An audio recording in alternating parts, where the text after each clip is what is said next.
Okay, ఏ పాట బాగా viral అయింది మీది? నింగి నేల కలయిక అని. ఒక పాట. ఖచ్చితంగా. యా. నింగి నేల కలయిక భూతల్లి ఎదలో కదలిక, భూతల్లి ఎదలో కదలిక, మొదలయ్యే మొలకల వేడుక, ప్రాణం పోసే ప్రాణానికి ప్రాణం పోసినరెందరో, ఈ ప్రకృతికి పైలంగ పచ్చని రంగులద్దినదెందరో,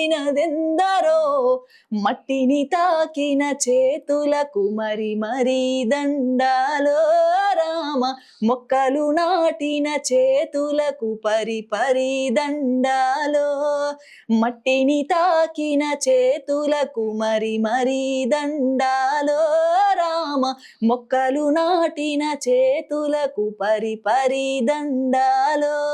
ఈ సాంగ్ అన్న ఇది బాగా వైరల్ అయింది. బాగా వైరల్ అయింది. ఇది టీ న్యూస్.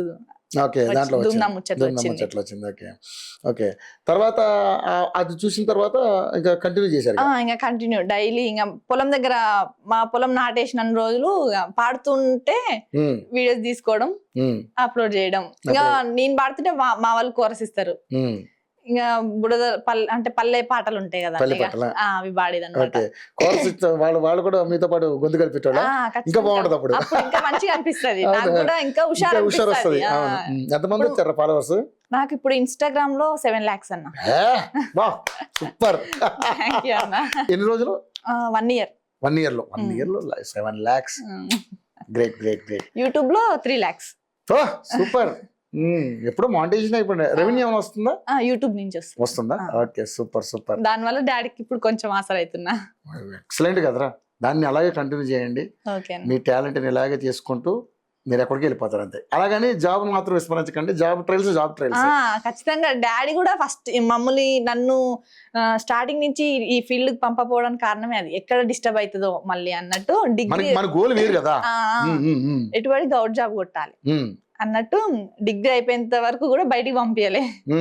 డిగ్రీ అయిపోయింది అంటే జాబ్ కి ఎలిజిబుల్ పట్ట పొందినంత వరకు బయటికి పంపలే.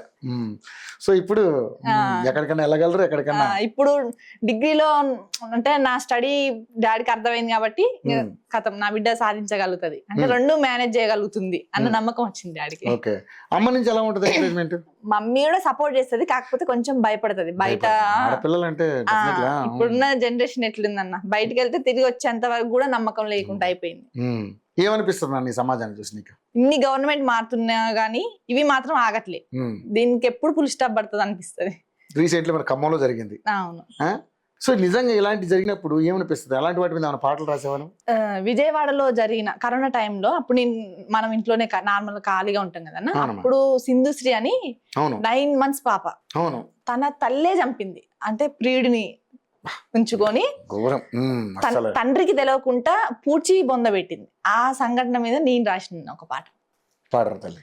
అమ్మ ప్రేమంతా కలుషితమవుతున్నదా ఈ సమాజంలో, సింధుశ్రీ లాంటోళ్ళు బలి అవుతున్నారా, ప్రియుడు మోజులో ఉండి కన్న పేగునే మరిసిపోతీవా, లోకమంటే తెలవాని పిల్లల్ని ఈ పుడమికే దూరం చేస్తీరా, ఏ పాపము ఎరగాని పాసి వాళ్ళను మీరు హత్యలే చేస్తున్నారా, వాళ్ళ బంగారు భవిష్యత్తు బాటలు మీరు మూసేస్తున్నారా అమ్మా. ఈ సాంగ్ రాసిన. Super super. నిజంగా రాయడం కూడా వచ్చు మీకు? టైం ఉంటే రాస్తా, కాకపోతే అంత టైం ఉండట్లే. ఇప్పుడు ఇటు స్టడీ కంటిన్యూ చేయాల్సి వస్తుంది, అటు ఫార్మింగ్, ఇటు సాంగ్స్ రికార్డింగ్స్ ఉన్నాయి. ఇటు మరి 2 మెయింటైన్ చేయాలిగా, ఇటు యూట్యూబ్ మెయింటైన్ చేయాలి, ఇటు ఇన్స్టాగ్రామ్ మెయింటైన్ చేయాలి. సో ఖాళీ దొరకట్లే. ఓకే, అంటే ఎవరైనా సాంగ్స్ ఉన్నాయి వచ్చి పాడండి అమ్మ అంటే ఖచ్చితంగా వెళ్ళి పాడొస్తున్నా. ఏమైనా రికార్డింగ్ చేశారా? చేసినాను. ఎన్ని పాటలు రికార్డ్ చేశారు ఇప్పటి వరకు? ఒక 5-6. ఓకే, స్టూడియోస్కి వచ్చి. ఓకే, ఇప్పుడిప్పుడే ఛాన్స్ వస్తున్నాయి. కొన్ని ఛాన్స్లు నేను మిస్ అయినా, చాలా వచ్చినాయి.